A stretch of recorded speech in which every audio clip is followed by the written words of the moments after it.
Bismillahirrahmanirrahim. Assalamualaikum warahmatullahi wabarakatuh. Selamat berjumpa kembali anak-anakku sekalian di mata pelajaran ekonomi khusus untuk materi tentang ketenaga kerjaan. Berikut akan Ibu mulai presentasi mengenai materi ketenaga kerjaan. Dalam ketenaga kerjaan ini, kita akan mempelajari mengenai beberapa hal, di antaranya ada 2 kompetensi yang harus kalian capai. Di dalam PowerPoint yang akan Ibu tampilkan, berisi beberapa hal, yaitu yang pertama Ibu akan menyampaikan kompetensi dasar, yang kedua tujuan pembelajaran dari pertemuan kita, kemudian yang ketiga paparan materi, yang keempat penutup, dan kelima adalah sebagai ucapan terima kasih. Baik anak-anakku sekalian, kita akan membuka slide selanjutnya, yaitu yang berisi tentang kompetensi dasar. Adapun kompetensi yang harus diraih oleh peserta didik dalam hal ini dari faktor pengetahuan atau yang biasa disebut kognitif, yaitu mampu menganalisis permasalahan ketenaga kerjaan dalam pembangunan ekonomi. Sedangkan kompetensi keterampilan yang harus diraih adalah menyajikan hasil analisis masalah ketenaga kerjaan dalam pembangunan ekonomi dan cara mengatasinya. Lanjut ke slide selanjutnya bahwa tujuan pembelajaran. Setelah selesai menerima materi berikut, siswa diharapkan mampu mendeskripsikan pengertian ketenaga kerjaan, tenaga kerja, angkatan kerja, dan kesempatan kerja. Jadi ada 3 faktor yang harus dikuasai. Ulangi lagi, yaitu ketenaga kerjaan, tenaga kerja, angkatan kerja. Kemudian yang terakhir adalah kesempatan kerja. Nah, tujuan pembelajaran yang kedua adalah siswa diharapkan mampu memahami jenis-jenis tenaga kerja. Baik, kita mulai pada materi yang pertama, yaitu tentang konsep ketenaga kerjaan. Kemudian dalam konsep ketenaga kerjaan di sini ada 4 hal yang harus kita pelajari. Ketenaga kerjaan itu sendiri, kemudian tenaga kerja, angkatan kerja, dan kesempatan kerja. Ketenaga kerjaan di sini di dalam Undang-Undang Nomor 13 Tahun 2003 dijelaskan bahwa ketenaga kerjaan adalah segala hal yang berhubungan dengan tenaga kerja pada waktu sebelum, selama, dan sesudah masa kerja. Kemudian hal-hal yang dibahas selanjutnya di sini sebelum bekerja antara lain adalah pemagangan. Kemudian kewajiban mengumumkan lowongan pekerjaan kepada pihak eksternal. Dan yang terakhir adalah hal-hal yang dibahas setelah bekerja. Misalnya mengenai masalah upah, jaminan sosial, jaminan keselamatan kerja, hingga memberikan kesejahteraan kepada pegawai. Konsep ketenaga kerjaan yang selanjutnya adalah tenaga kerja atau manpower. Oh ya, nama lain dari ketenaga kerjaan di sini dalam bahasa Inggris sering kita menyebutnya sebagai entrepreneurship. Anak-anakku sekalian, di sini yang dimaksud sebagai tenaga kerja atau manpower adalah menurut Undang-Undang Nomor 13 Tahun 2003 disebutkan tenaga kerja adalah setiap orang yang mampu melakukan pekerjaan, guna menghasilkan barang atau jasa, baik untuk memenuhi kebutuhan sendiri maupun untuk memenuhi kebutuhan masyarakat. Sedangkan menurut BPS atau Badan Pusat Statistik, yang dimaksud tenaga kerja adalah semua penduduk yang berada dalam usia kerja, yaitu berumur antara 15 hingga 64 tahun.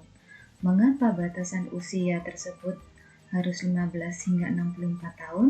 Karena pada usia-usia tersebut, manusia atau orang dikatakan bisa menghasilkan suatu kerja yang produktif. Kemudian menurut Payaman Simanjuntak dalam buku Dinamika Hukum Ketenagakerjaan Indonesia, yang dimaksud tenaga kerja atau manpower adalah penduduk yang sudah atau sedang bekerja, yang sedang mencari pekerjaan, dan yang melaksanakan kegiatan lain, seperti misalnya bersekolah ataupun mengurus rumah tangga. Nah, selanjutnya konsep ketenagakerjaan yang lain, yaitu kita akan membahas tentang tenaga kerja.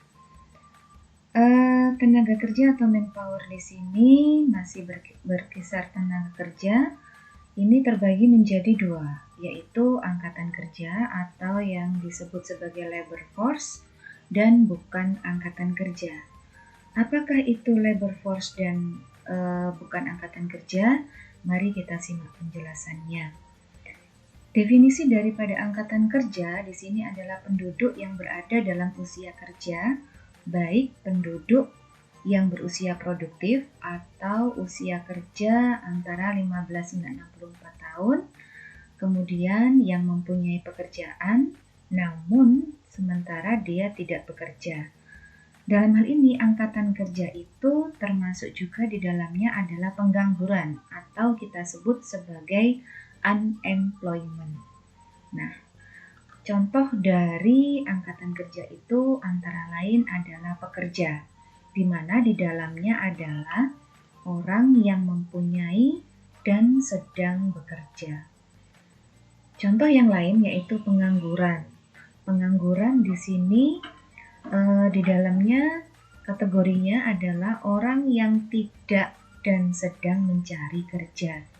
Jadi pengangguran itu termasuk di dalamnya adalah orang-orang yang benar-benar tidak mempunyai pekerjaan dan orang yang sedang mencari pekerjaan. Kemudian jenis tenaga kerja yang kedua yaitu bukan angkatan kerja. Definisinya adalah penduduk usia produktif atau usia kerja 15 tahun ke atas yang bersekolah atau kuliah. Termasuk di dalamnya adalah mereka yang mengurus rumah tangga, termasuk juga adalah para pensiunan atau melaksanakan kegiatan lainnya selain kegiatan pribadi. Nah, contohnya di sini adalah mereka yang termasuk angkatan kerja tetapi bukan angkatan kerja adalah pelajar atau mahasiswa, kemudian ibu rumah tangga, pensiun, dan penerima pendapatan yang lain.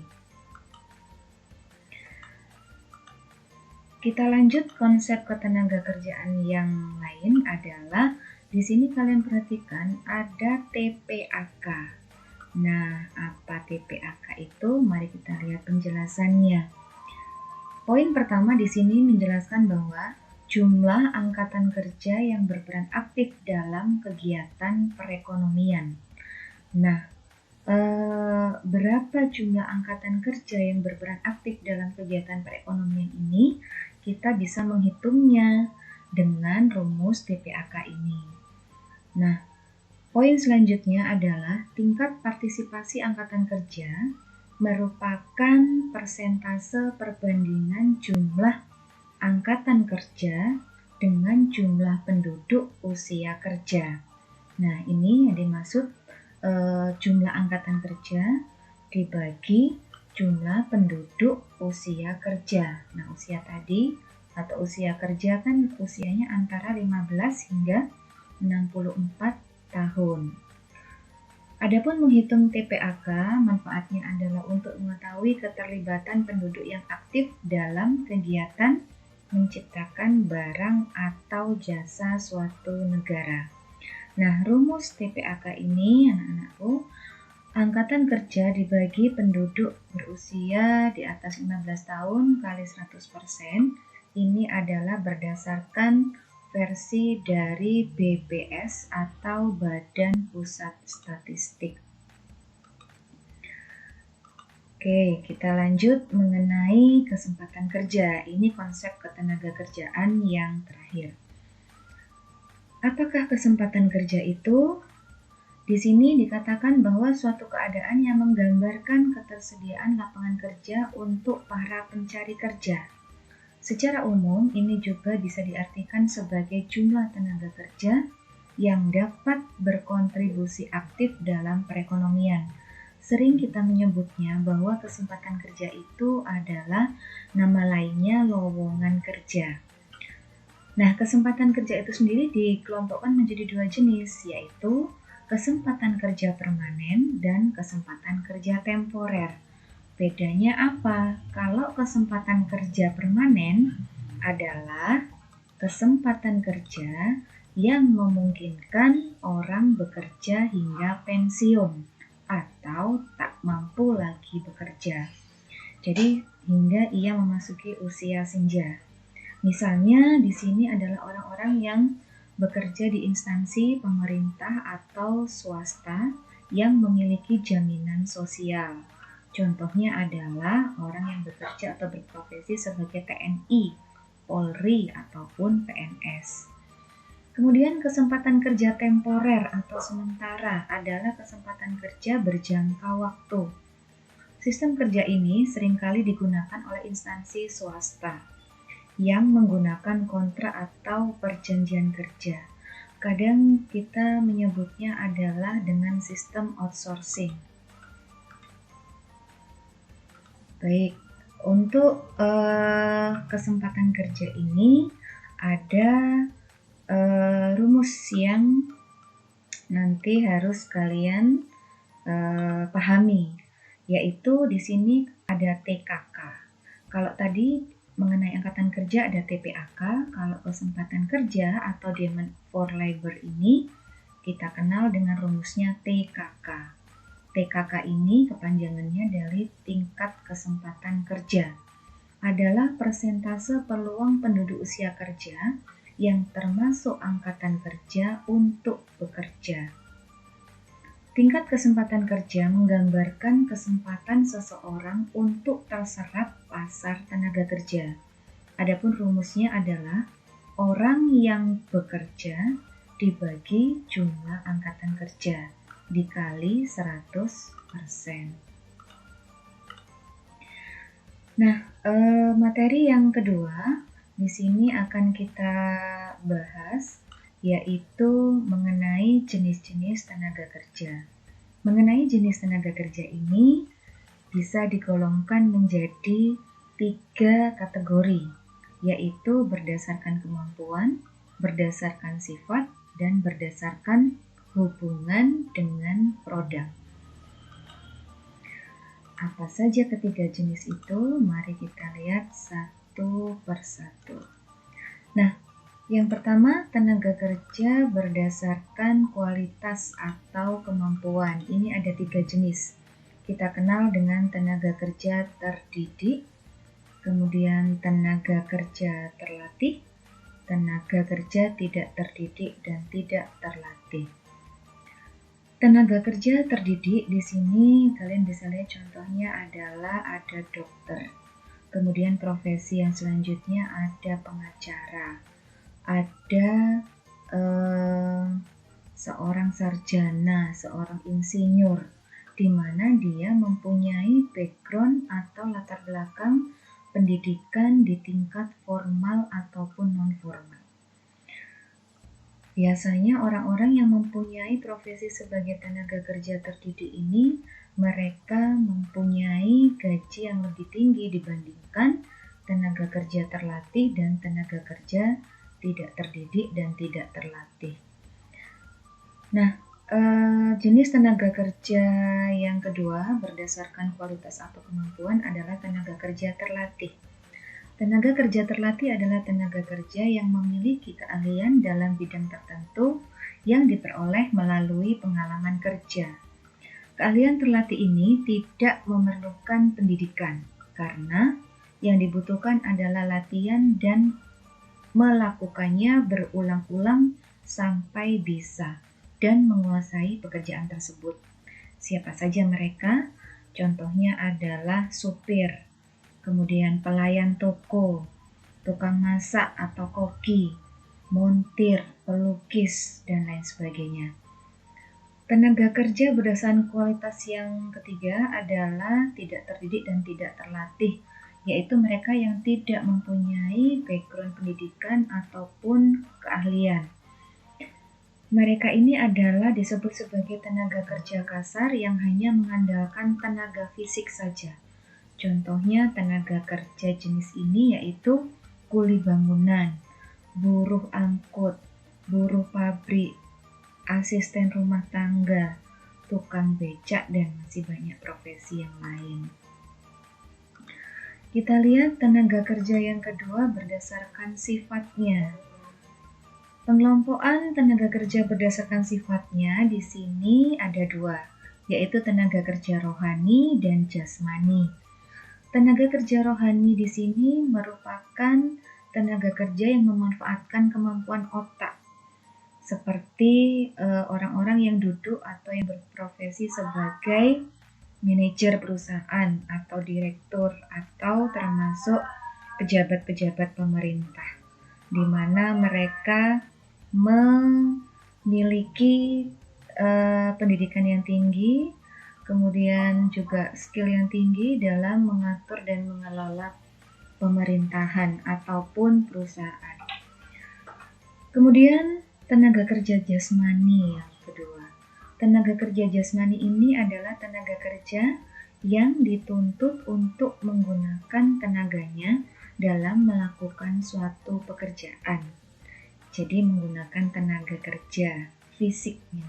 Contohnya buruh pabrik ataupun buruh tani. Tenaga kerja yang ketiga jenisnya adalah berdasarkan hubungan dengan produk. Ada tenaga kerja langsung dan tenaga kerja tidak langsung. Maksudnya tenaga kerja langsung ini adalah mereka yang menyentuh proses produksi mulai dari bahan baku hingga produk yang sudah jadi.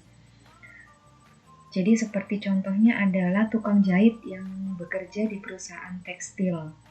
Nah, di sini dia bersentuhan secara langsung dengan kegiatan proses produksi. Jadi mereka turun tangan secara langsung untuk membuat produk tersebut. Kemudian tenaga kerja tak langsung seperti direktur, manajer, supervisor. Ini mereka cenderung memiliki tugas yang lebih ringan secara fisik, tetapi tugas atau tanggung jawabnya lebih besar dibandingkan tenaga kerja langsung. Otomatis di sini gajinya lebih besar daripada tenaga kerja langsung. Nah, itu anak-anakku sekalian mengenai materi ketenagakerjaan. Dua materi yang kita bahas yaitu mengenai konsep ketenagakerjaan dan jenis-jenis tenaga kerja. Sebelum Ibu mengakhiri presentasi ini, pemaparan ini, di sini ada pesan sedikit yang Ibu sampaikan. Ada sebuah ungkapan bahwa hadiah tak selalu terbungkus dengan indah. Kadang Tuhan membungkus dengan masalah, tapi di dalamnya tetap ada berkah. Baik, itu yang bisa Ibu sampaikan. Terima kasih bagi yang sudah mendengarkan. Semoga pemaparan ini bisa memberikan manfaat untuk Anda semua. Terima kasih. Assalamualaikum warahmatullahi wabarakatuh.